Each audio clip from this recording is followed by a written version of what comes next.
उत्तर प्रदेश विधानसभा के मॉनसून सत्र के समापन के बाद एक ऐसा निर्णय हुआ जिसने सत्ता पक्ष और विपक्ष दोनों को एकमत कर दिया।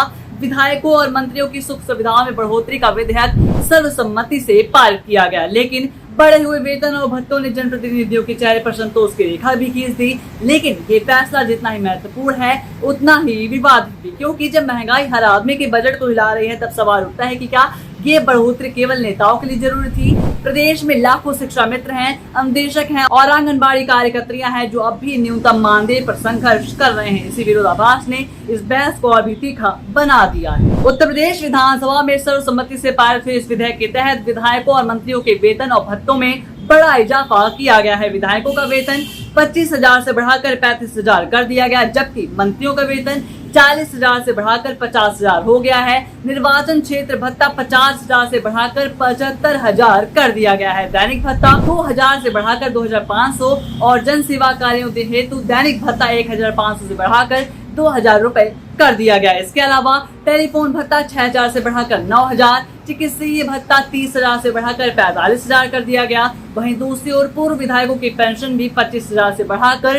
35,000 कर दी गई है। पारिवारिक पेंशन बढ़ाकर 30,000 कर दी गई है। सालाना रेल कूपन अब 1.5 लाख रुपए के होंगे और कुल मिलाकर सरकार पर लगभग 150 करोड़ रुपए का अतिरिक्त बोझ आएगा। जहां विधायकों और मंत्रियों के वेतन भत्तों में बढ़ोतरी की गई है, वहीं पर प्रदेश के लाखों शिक्षा मित्र, लाखों संविदा कर्मी अब भी न्यूनतम मानदेय पर ही जीवन यापन करने को मजबूर हैं। शिक्षा मित्रों का मानदेय अब भी केवल 10,000 रुपए है, जबकि स्थायी नौकरी का सपना भी अधूरा है। अनुदेशकों की हालत भी कुछ ऐसी है। आंगनबाड़ी कार्यकर्त्रियां हैं या फिर रसोइये हैं, ये सभी लंबे समय से मानदेय वृद्धि की मांग कर रहे हैं, लेकिन उनकी आवाज पर ध्यान नहीं दिया गया। यही स्थिति अब और भी अधिक गंभीर होती जा रही है। जब महंगाई हर दिन बढ़ ही रही है तो फिर सवाल उठता है कि अगर महंगाई विधायकों के लिए बढ़ रही है तो वहीं पर महंगाई इन कर्मियों को प्रभावित क्यों नहीं करती। इन कर्मियों की बदहाली सरकार की प्राथमिकताओं पर बड़ा प्रश्न चिन्ह लगाती है। आपको बता दें कि मॉनसून सत्र के दौरान विपक्ष ने इस मुद्दे को मजबूती से उठाया था।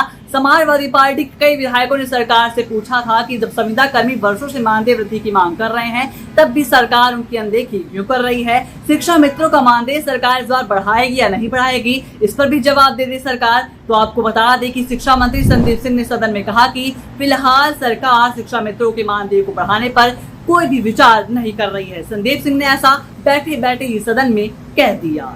बड़ी बात यह है कि इस दोहरे रवैये ने न केवल शिक्षा मित्रों बल्कि अन्य संविदा कर्मियों का असंतोष बढ़ाया है और सरकार पर भी सबसे बड़ा प्रश्न चिन्ह खड़ा कर दिया है। देश दुनिया की तमाम खबरों के लिए आप देखते रहिए अटल टीवी।